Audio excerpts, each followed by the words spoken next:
Yeah, and we'll be taking a walk through a very long walk, but I'm up for it. And there's a reason for that. My guest today, he's a phenomenal man, and somebody I've grown to admire very much in the short space of time that I've known him. But he's also very fit, and he loves to stay fit. And he has an agrarian background, and we're going to just be in spaces today that sort of reflect who he is, what he stands for, and what his philosophy at the very core is. So I introduce my guest when we get back. This is Diplomatic License on Citi TV.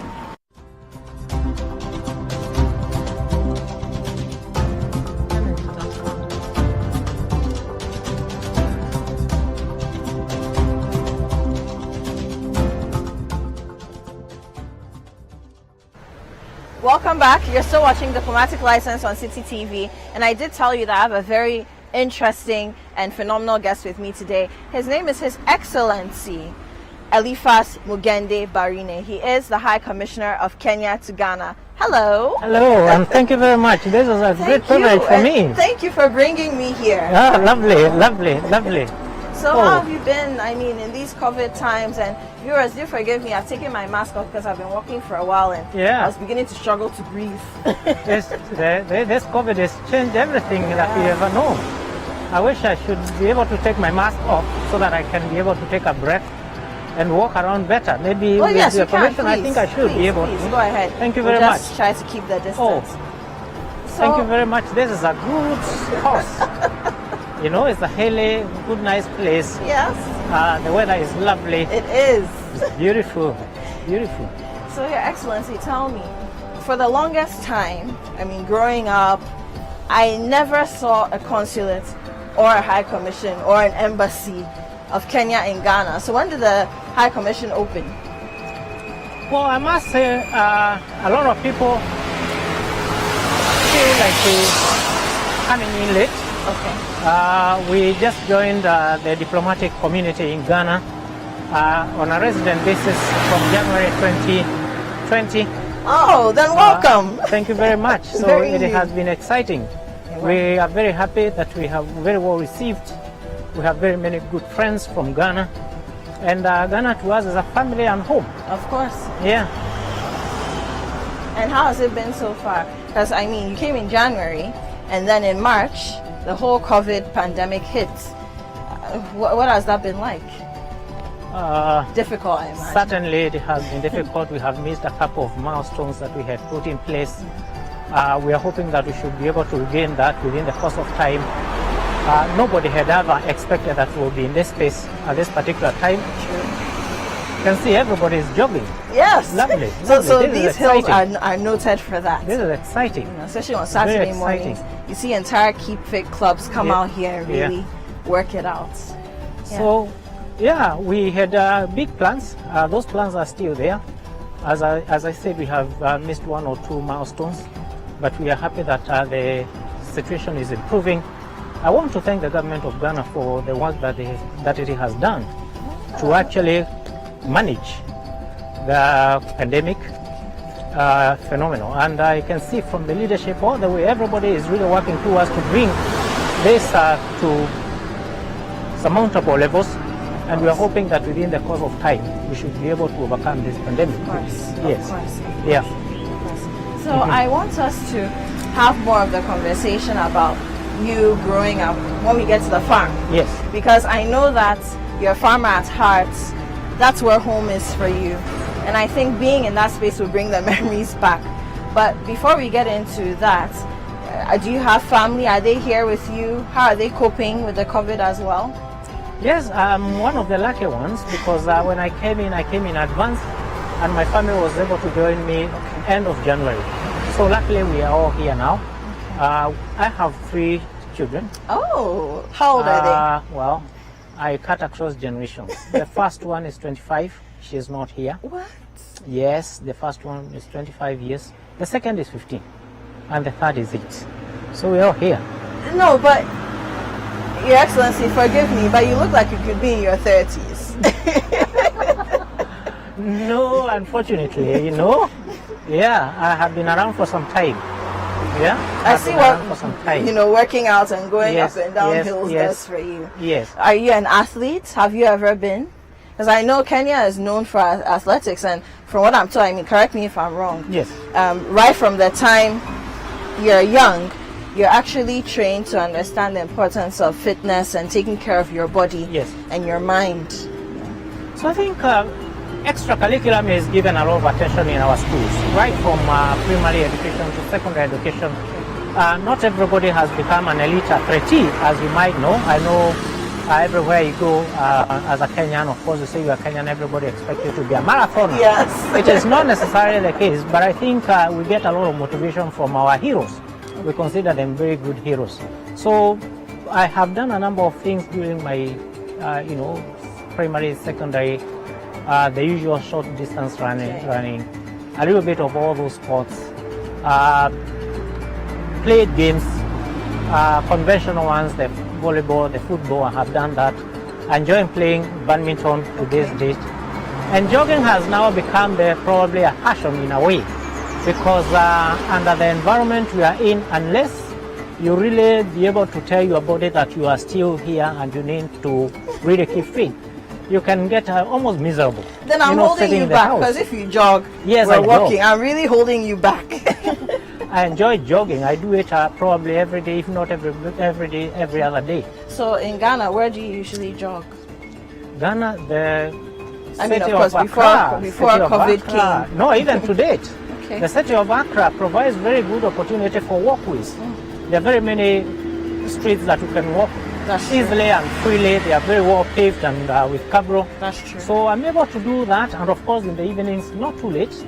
It's fairly well late depending on the choice of area that you walk around. So I do a lot of that around cantonment. Okay. And on a good day, I'll do about 10 kilometers. What? Just about 10 You jog for 10 yes, kilometers? Yes, you'll find your way around the I'm city. ashamed of myself. No. Wow. So wait, so you jog for 10 kilometers. Do you do it every day? Not every day, but I try to. Okay. And most of the time I have to go with my son.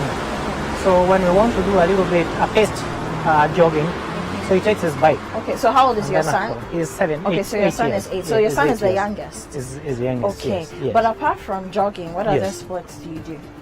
Right now I'm trying to learn golf. Oh. I had a dream to do that. I have done a couple of lessons. Before the lockdown, I had done 5 lessons. Okay, and how's it going? Well, trying is an interesting one, but every day has its own face. Okay. There are days that when you have a good game, there are days that it doesn't just come on. Okay. Then So, at some point we're going to have to go Yeah. golfing. Yeah, Some point we just have to go golfing. I look forward. But I want to try it. I haven't jogged in a long time. Yes. When I was younger, yeah, I was doing cross country. Sometimes I would sprint. Yes. I haven't done that for a long time, but I know I have stamina. So no, you just I'll need to try. do it slowly. Yeah, at I'll your try. own time. Start I'll slow. try. Yes, I'll you want try. to try. Yes. Yeah. I want to try. Okay. Okay. Should we go? Shall we go slowly? Yeah, just jog. Keep your hands low. Okay. Move your hands. Low. Move your hands. Yes. We'll do about a kilometer from here. Okay. Yes.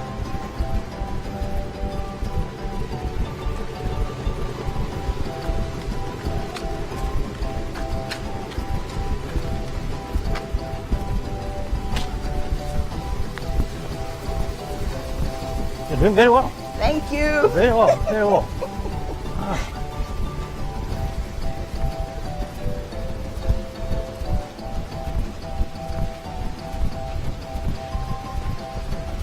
Saying you don't practice? No, Oh, I haven't jogged in ages. okay. Can very easily get back to it.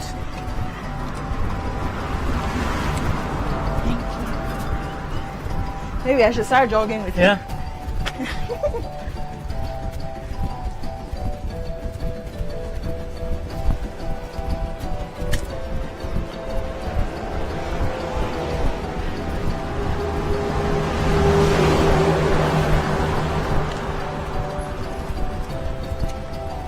That's just about half a kilometer. Okay. Done already.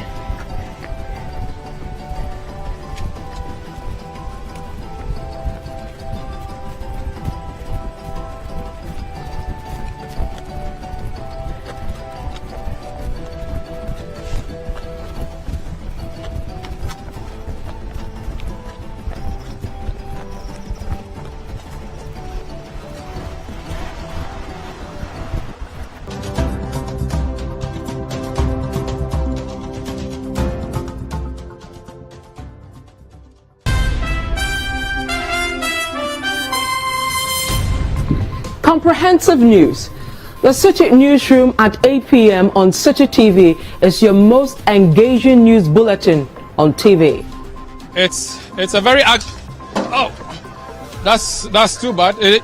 The youth are still throwing stones. They are still throwing stones here into our direction. And can I come in? I want to come in. Okay. Telling your stories better with correspondents covering every corner of the country. Getting access to potable water is a daily struggle for residents of Kakichekopi and Balekopi communities in the Ada East district of the Greater Accra region. Citi Newsroom at 8 p.m. Very fluent with issues that concern you. This inquiry may come from Mr. Rabbi. Someone is here. Told you kind of 1 week. What do you say? Is it unfair? What all this? What all this? We are dying! We are dying! We are dying for chocolate! We are very sorry about this school.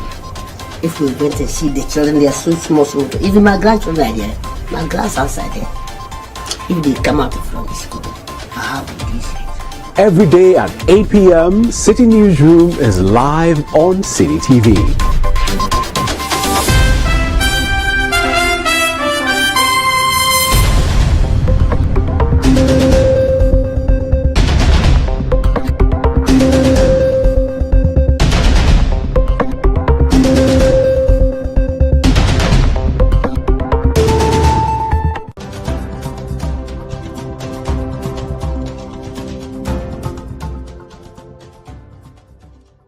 Hi, you're still watching Diplomatic License on Citi TV, and as you can see, I'm all dressed up for the farm. We're at the Citi Farms in the eastern region of Ghana, and I'm here with His Excellency Eliphas Mugendi Barine, who is the High Commissioner of Kenya to Ghana, and we're here because he did grow up on the farm. He's a farmer through and through, very agrarian gentleman, and we thought it would be interesting to have some conversations in the farm while we share what we do at Citi when we're not in the office or in the studios with him as well.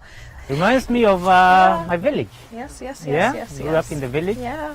So whenever I'm coming from the city of Nairobi going to my village, really the journey has been very reasonable. Absolutely.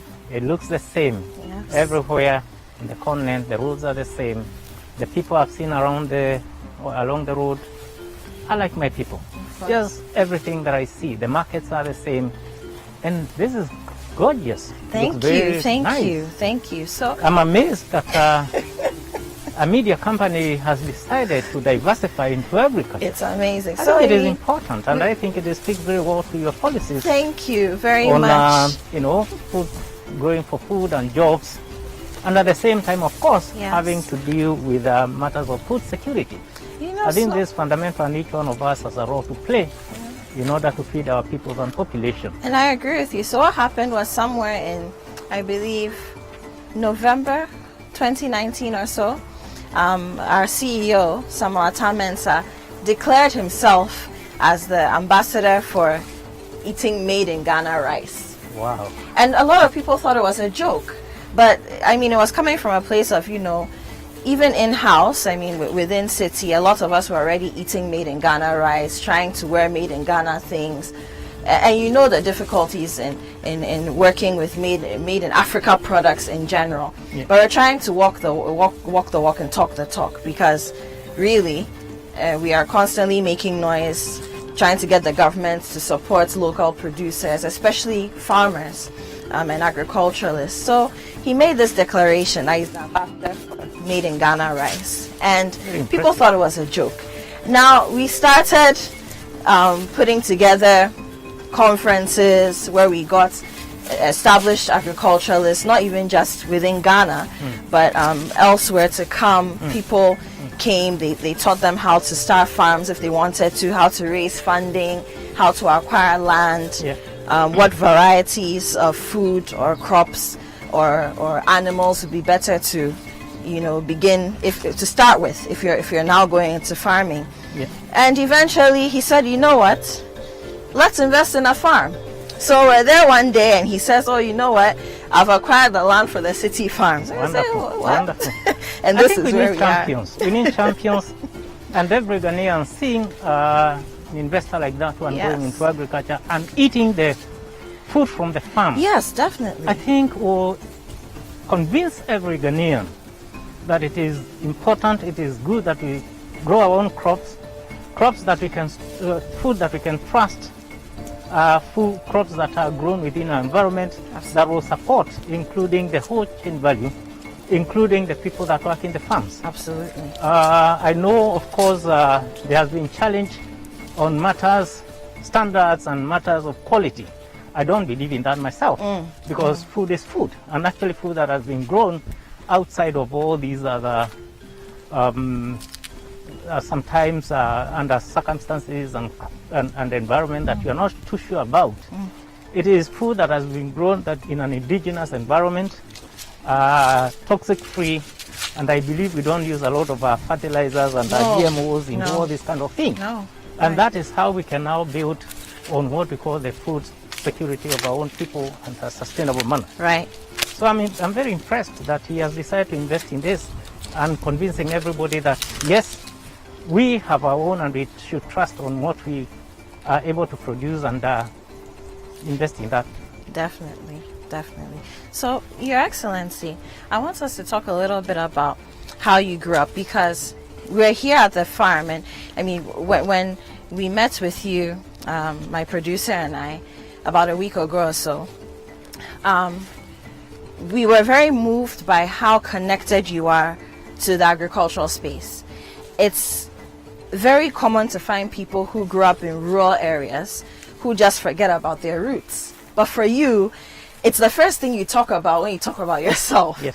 So we thought we wanted to bring you to a space that could allow you to reconnect, as it were, with the past, and then we can have a conversation about your story and how you grew up. So let's start. Which part of Kenya are you from?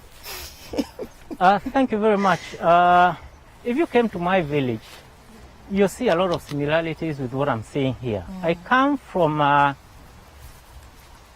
district that we call Meru district. Meru. Meru. Meru, okay. Now that is no longer a Meru district because we went through a constitution process that defined how our country is governed. Okay. And therefore that Meru district has been broken into 2 counties. Now I come from Tharaka-Nithi County in a place called Tharaka-Nithi. Tharaka-Nithi County. Tharaka-Nithi County. Okay. A place called Chogoria, very close to Mount Kenya. So my home is about 2,800, 2,900 meters above sea level. Wow. And every morning I wake up, the first thing I see is Mount Kenya. And of course the expansive Mount Kenya forest.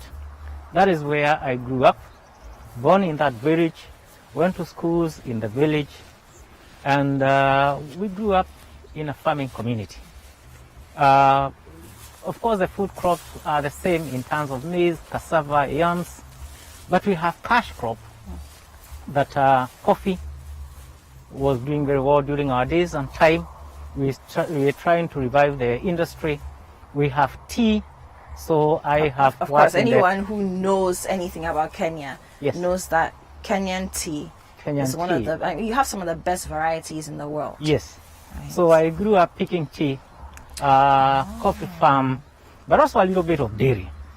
So it's a mix of all those, and we were able to, to be mentored up, to be brought up, and that is how our parents were able to feed us, grow us, and pay school fees for our education. Yes. That is how we grew up. So farm life is quite familiar from day one. You are introduced to the farm, and of course this is something that we have not been able to put off.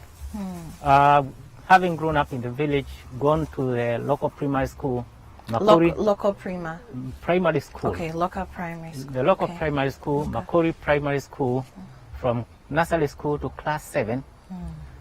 Before going to the secondary school, which was not very far either. It was still within the same region. So you were walking to school, so, I'm sure. From primary, yes. Oh, yes. Walking to school. Going in the morning, coming for lunch, going back within the 1 hour lunch break. You go home and you go back to school. And that was life. So I mean, it's very similar to what we have here in a lot of our communities. So you'll find that certain communities, you'll say maybe... so let me use a town. Okay, so you went to local school. So you can have, okay, locker primary 1 and 2, right? Locker primary 1 and 2. So clusters of classrooms, and then some of the kids will run shift systems. But that's very similar to Ghana. So, I mean, you went to Locker Primary School, yes. right? So yes. let me use that name so that's relatable. So you could have... Call it neighborhood. Neighborhood primary school. And very similar here. So if you had Locker, we can have schools at Locker Primary 1, yes. Number 1 and number 2. Or you got Kutubabi number 1 and number 2 primary school. And some of the students or the pupils run shifts. So you go in the morning, go in the afternoon, and then maybe come back around 3 or 4 to do some sort of classes. It happens here, so that's very relatable. But the walking to school bit, yes. I'm sure there are a lot of not just Ghanaians but Africans who are watching us who think, oh my goodness, our stories are the same, throughout. They can't be different, because very interesting. Everybody was equal. First, you wake up in the morning, there were some assigned chores that you do. Either you do the milking or you go to fetch water. So you know how to milk cows? Yes, I can give you some milk out of a cow. Then, of course, either you would be fetching water, because that time tap water was not available until late in the 70s. So where were you fetching from? From the river. Okay. From the river. Okay. And those days, I mean, the water from the rivers was clean, So after you've done with that, you walk to school, which was about 2 kilometers away. It used to take us about 10 or so minutes to get there. And, you go in groups. So every home had its kids. So as you go to school, the crowd was building.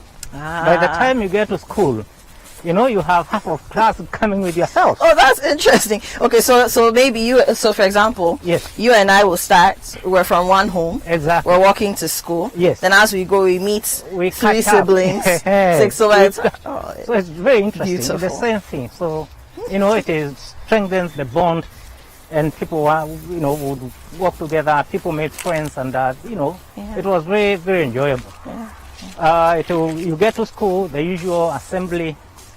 And and thereafter, of course, you go to classes. Now, so during that time, the schools had a very defined timetable. Okay.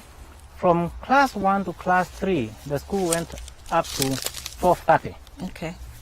In the afternoon. So you don't go back for the afternoon. But from class 4, you went for the morning session and the afternoon session. Okay. And of course the subjects now started becoming more.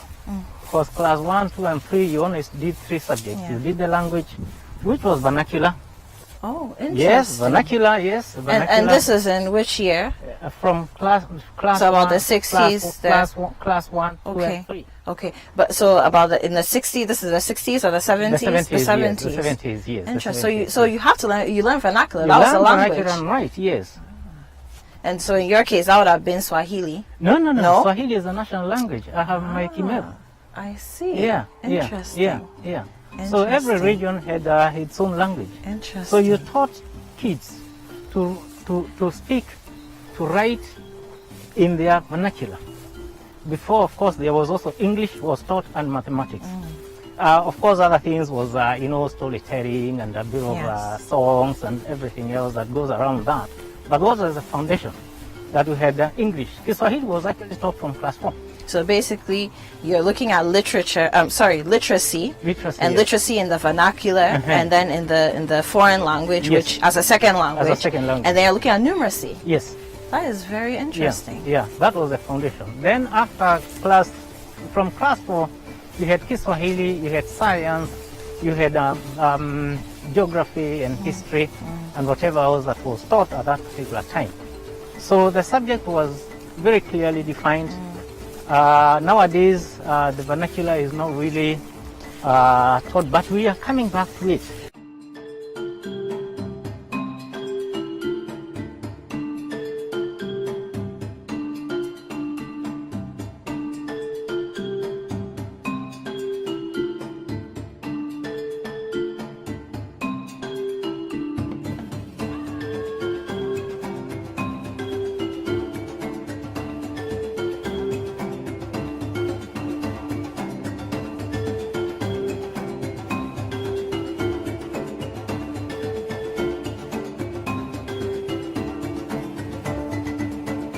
So His Excellency and I have been walking for a while. I'm sure you picked up on that. And we finally got to the Citi farms. The Citi farms in totality across the entire country cover 500 acres of land. Where we are in the eastern region is 100 acres of land.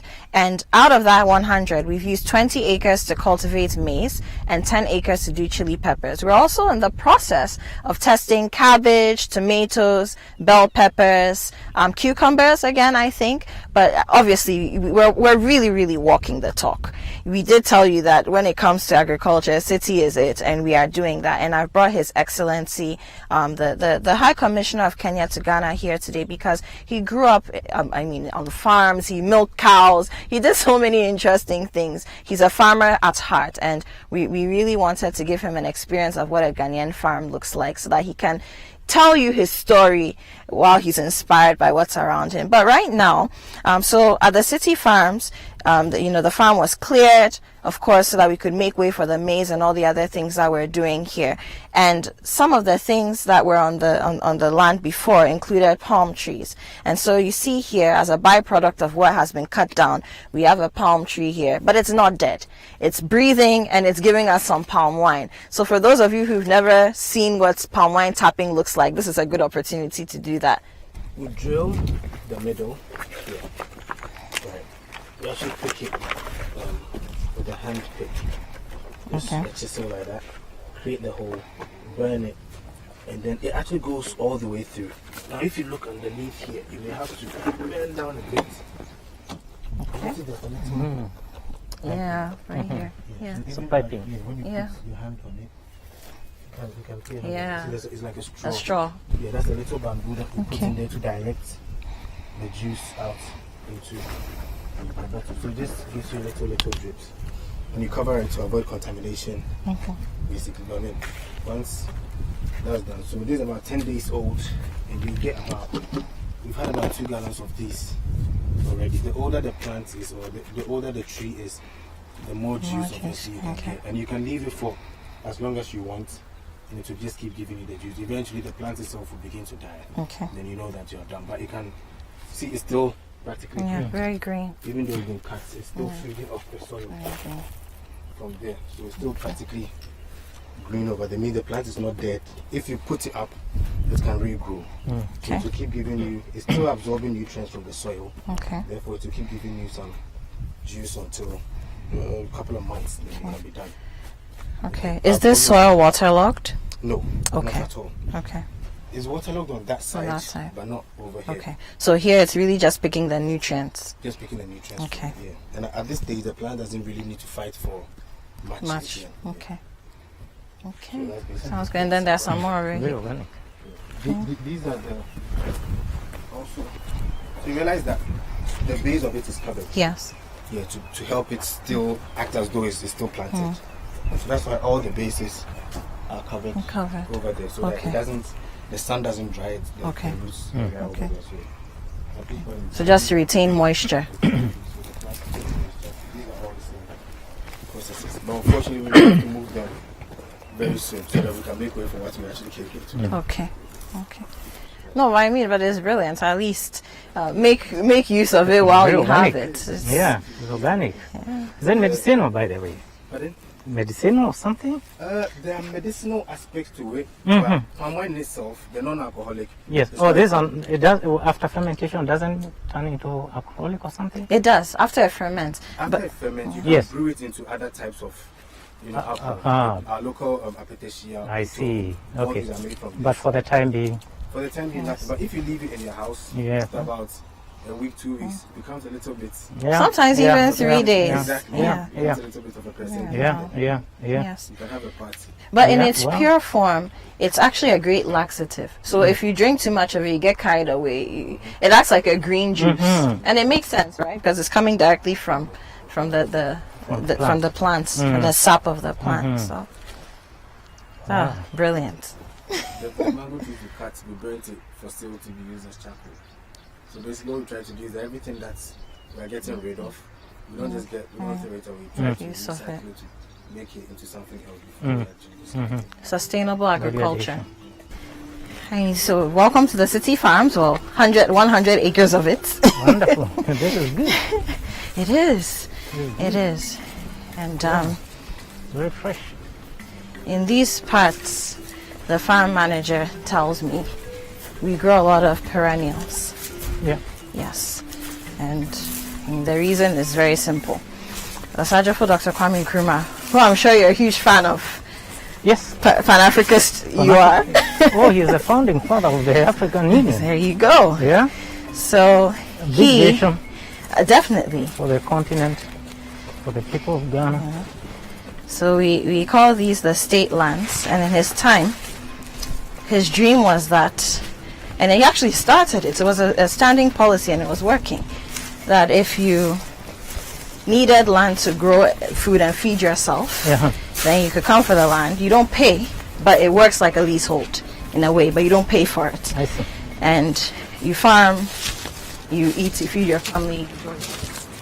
Are you saying that this farm, even as it is currently under the ownership, quote unquote ownership of Citi Farms, it doesn't belong to the farm itself, but it is actually government land? Yeah, so this that is government has been given land. out. Yes. For purposes of producing food, for commercial purposes, or to feed the community. So for this, for commercial purposes, but the catch here is that all the people who work on the farm, apart from the farm manager himself, who works very closely with Citi, they are actually members of this community. So go to the district chief executive or the state representatives in this area. They have something of a database.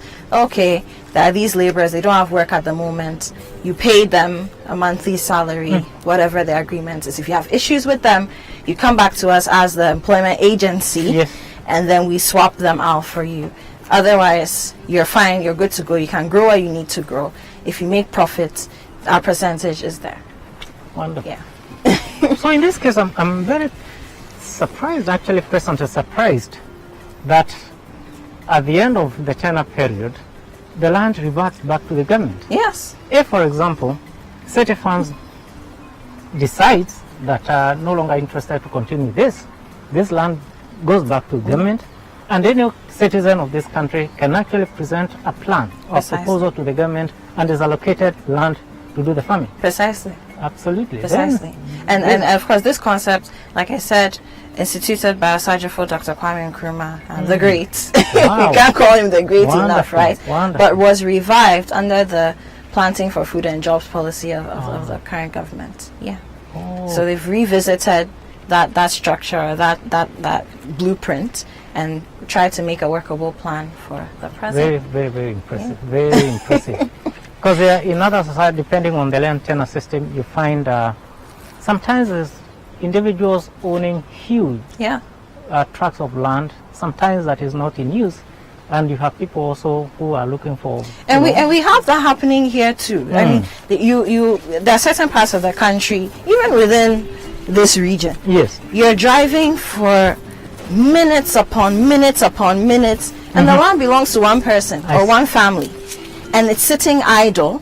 Nothing is. It's not even as though they've even done some cover cropping to sort of preserve the land and keep it going. No, nothing. It's just sitting idle, and they're deciding at what point the family can either share it and do whatever they want with it, or when they get money, they'll build some huge resort. That happens. So it's important to have, like you're saying, spaces like this that the government has control over, especially in Africa.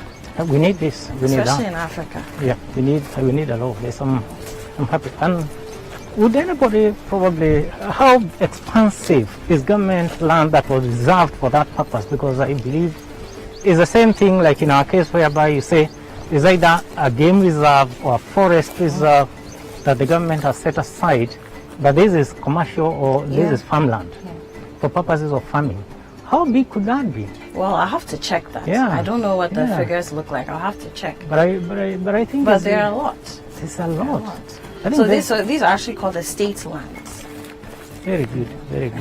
Estate lands. And I think over the years, yes, we've had our challenges, but the successive governments, have done well in preserving the purpose of the land. For which set aside for. Okay. Okay, so Your Excellency, I want us to go back to you. Yes. So, from a family of 12, you again grew up in this beautiful farm space in Kenya. Let's talk about the road of that childhood into adolescence, teenage years, before you became the adult that you are today, who's representing your entire country here in Ghana. See, those days I think life was largely easy, because I think the interaction was within the family, within the community, and you are not going to cities that time. So your life was essentially from that community that you grew up in, village, you went to the local schools, and the interaction was between the school, the farm, and the community. That's the only, a lot of things that was actually happening. The challenges, of course, then were we did not have a lot of amenities like we have today. Okay. So as we were growing up, I don't think there were TVs, by the way. Even in the 70s? I'm telling you, in the 70s, we had only one TV station, in fact, up to probably towards late 80s, which used to open at 1 o'clock and close at 9 in the night. 8-hour shift. Yes, 8-hour shift.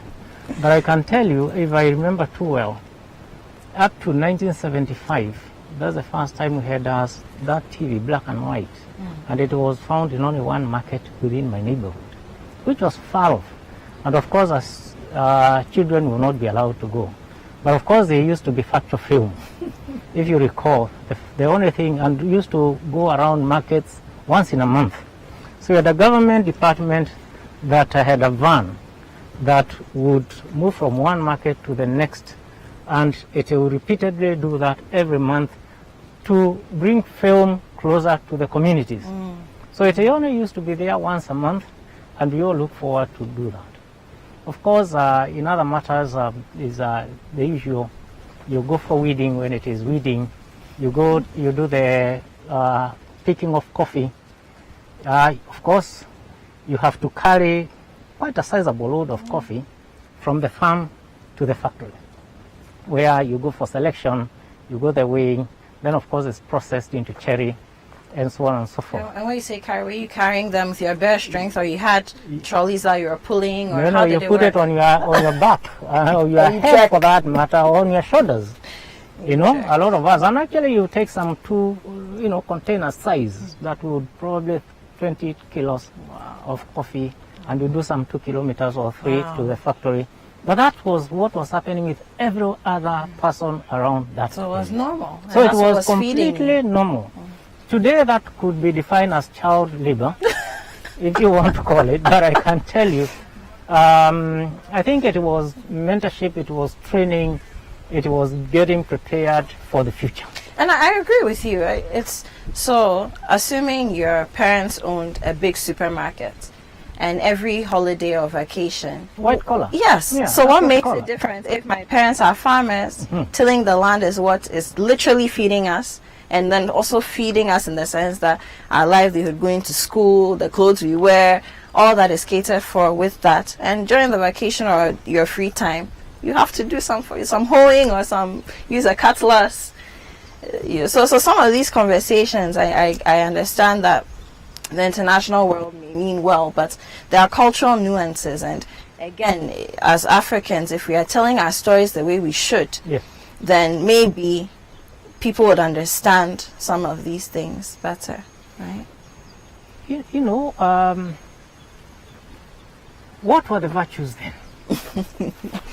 For you, it was hard work, it was discipline, it was emulating the elders, and of course you had session whereby in the evening you sit around the elders, you are roasting your yams or doing other things and waiting for the food to be ready. But there were fundamental practical lessons. What is it that translates a young boy into a responsible, into a man that is useful to the community? So it's education that was given through in oral form, because it was not recorded anyway, and we have lost a lot of all that today. Yes, of course. And so you had these old men that will hang around. Either they are grazing and therefore you sit around with them. Of course, they will make you do a few things. And discipline was not just for the parent or for the, it was every adult in the community had the right to discipline every other child. So the child was actually community's child. Yes. And for that reason, of course, discipline, I think, to a large extent was fairly well maintained, because any adult would discipline a child. And you do it with the intentions, the good intentions that you discipline your own child with. Yes. Right. You know? Yeah. So we grew up that way in the farm, and as I said, and after, primary school, you sit your exam, depending on the scores that you make, you go through the national selection process. Okay. You go to, depending on what you scored, you can go to the national schools. Those days, there were very few, or the provincial or the district schools. What was the difference between the national, provincial, and district schools? Largely, the national schools would take kids from everywhere, from across the country. But those are the top scorers, So you get there by merit. So you go there by merit. Then the provincial, the province had several districts, and that was the second tier of the top scorers, so to speak. Of course, the national schools were about 10 anyway in the whole country, and therefore the numbers were also very not as many. A majority of us went to what we call in the district schools, not far from your own home, and I was fortunate to have gone to one of those district schools, a school called Mokoni Secondary School. Mokoni Secondary School, yes. That's the school I went to. It was a very small school that time. In fact, it was a single stream, a mixed school, boys and girls. Boys and girls. So when I joined that school in 1979, Form 1, the total population of the school was about 140. It was a small school. Very small. Very small. The beauty about it is we were as competitive as any other school in terms of academics. Yeah, so that's what I was going to ask. That. So fine, you had the national schools. Yes. You had the provincial schools, but did it mean that the district schools had any less when it came to quality of education? No, in terms of teaching strength, all the teachers are employed by the Teacher Service Commission. Okay. And teachers would be posted either to any of all those schools having qualified at different levels. There were those that were at the diploma level, and particularly those that were science teachers. A majority of them were actually at diploma level. Okay. But extremely good teachers that you cannot find anywhere else. Of course, we had also the graduates from universities. You had the experienced one that had taught for several years. You also had the ones that were joining in. But the teachers were distributed to all schools by the government, and all the teachers went largely to the same universities or to the same colleges. Okay, so you went to a district school. Yes. Very good school, competitive. What were your favorite subjects in school? My favorite subjects in school, of course, I will start with Kiswahili. Kiswahili was one of my favorite subjects. Geography was the next one, which I still look forward. History was a good subject to me. So I'm actually an arts student. Okay. So because in secondary school, Form 1, Form 2, you did all the subjects. As you go to Form 3, you are given the opportunity to shape your roadmap. According to your strength. Whether you feel strong in sciences or you feel strong in art subjects. So you are given the opportunity to determine the route that you want to take. Okay. And I determined that I think I was stronger in art subjects than sciences. But obviously, you also require to take, so all the others, and many other so you're well-rounded. Clearly, you knew what you wanted to be. And after Form 4, then you sit an examination, Kenya Certificate of Secondary Education.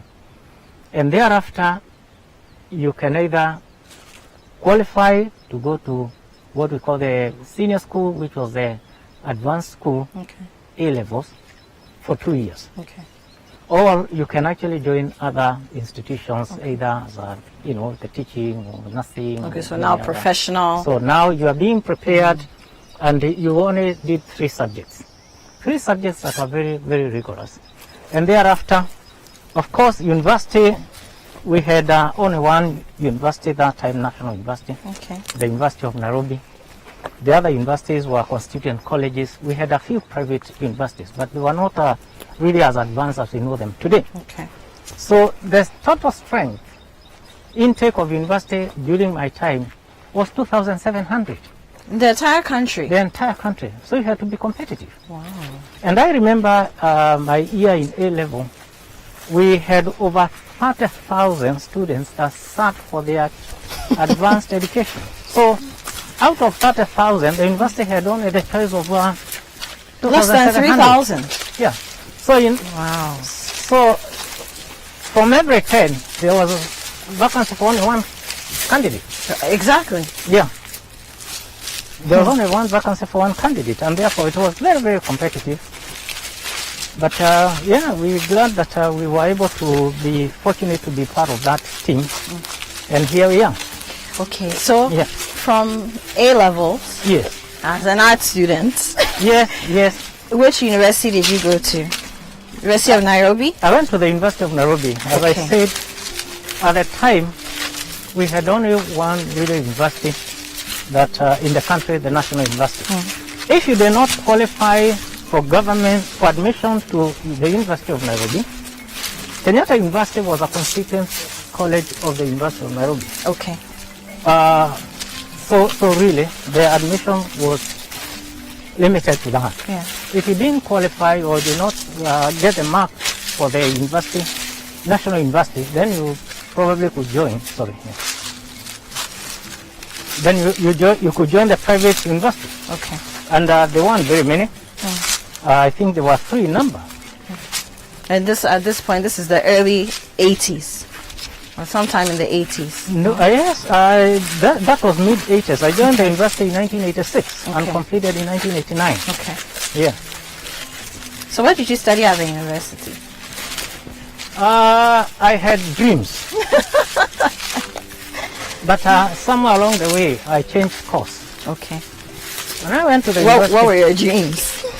When I went to the university, I wanted to study political science and linguistics. Okay.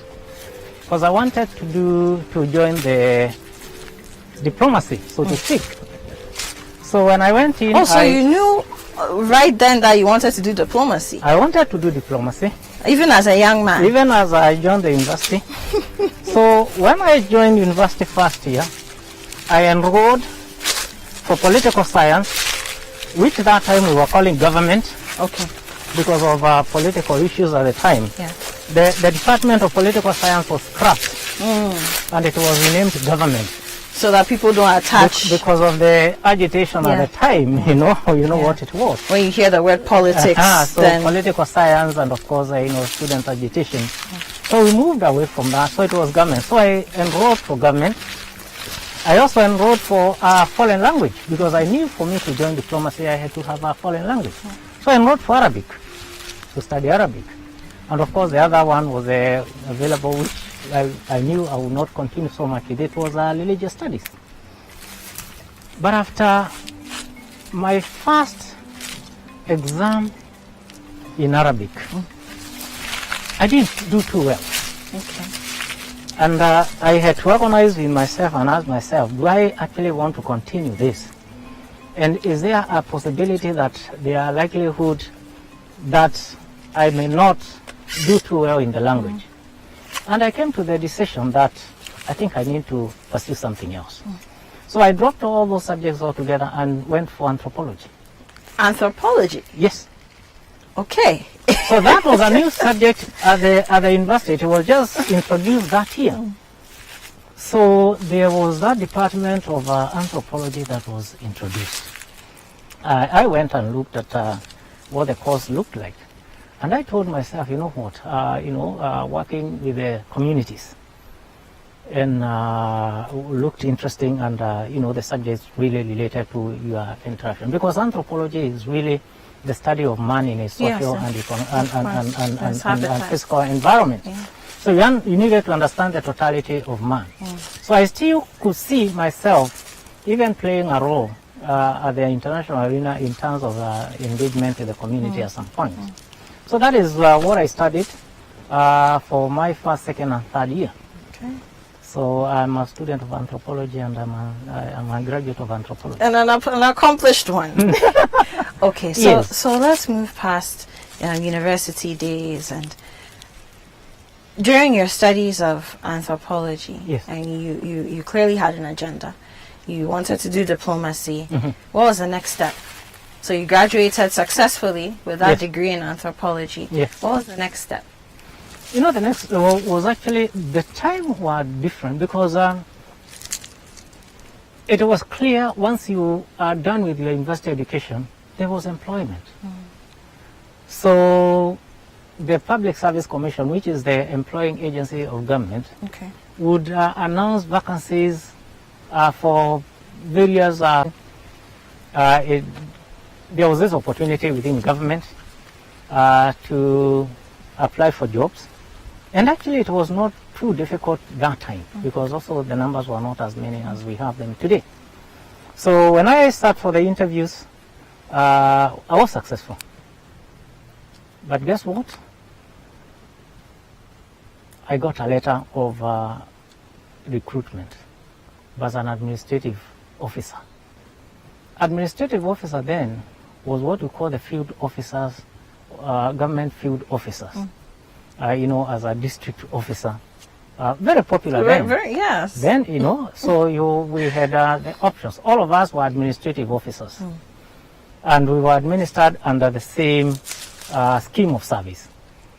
But along the way, as we went for induction program and the initial induction program, I think it was also decided that there are those that will go to the field and there are those that will go to the ministry headquarters. Okay.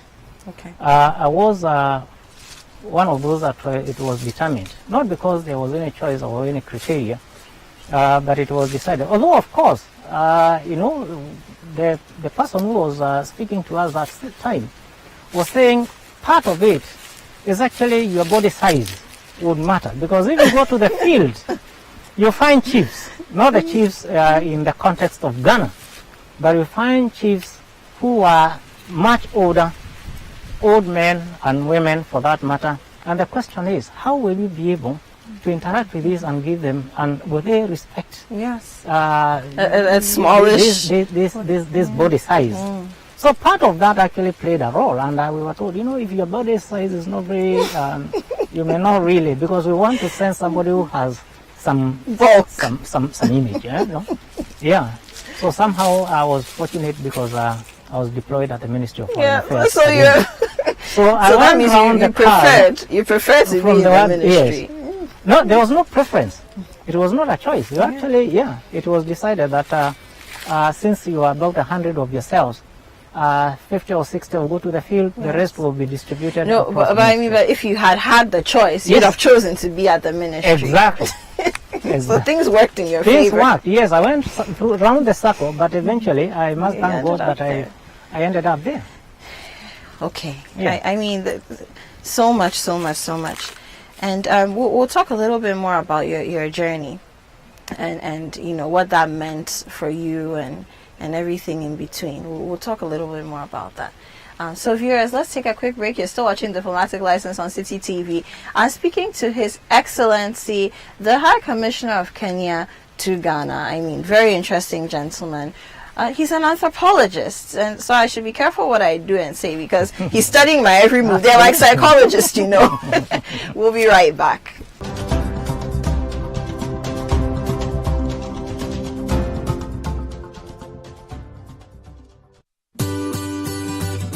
Citi TV is live on DSTV. Go to channel 363.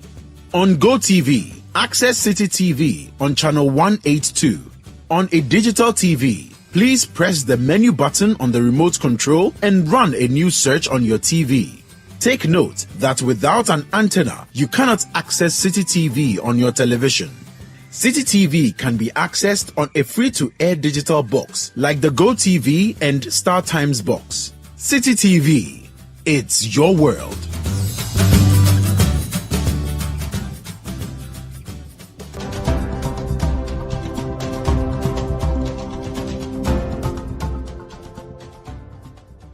So I've been speaking and spending time with His Excellency Eliphas Mugende Barina, who is the High Commissioner of Kenya to Ghana. And I mean, you can judge for yourself. A very interesting gentleman, very down to earth. And I mean, maybe that's because of his farm roots. I don't know. And we've been having these conversations. We started out on the hills of Abri, did a small trek, got into our farming gear with our Wellington boots, my sun hat, my favorite part. And we came to the 100-acre space, which is just a portion of the Citi farms. And we've had conversations in the cornfields. We've seen what Citi is doing here. But more importantly, we've learned a lot about Kenya and a lot about His Excellency and his road to diplomacy. And you should stay tuned, because next week I'll be doing a part 2 of this conversation with His Excellency Barina, where we'll be exploring different aspects of his pastimes and other interests, especially the things that he does while he's here in Ghana. My name is Apioko. This is Diplomatic License on Citi TV. I'll see you next week. Oh yeah, and we're going to drink some palm wine.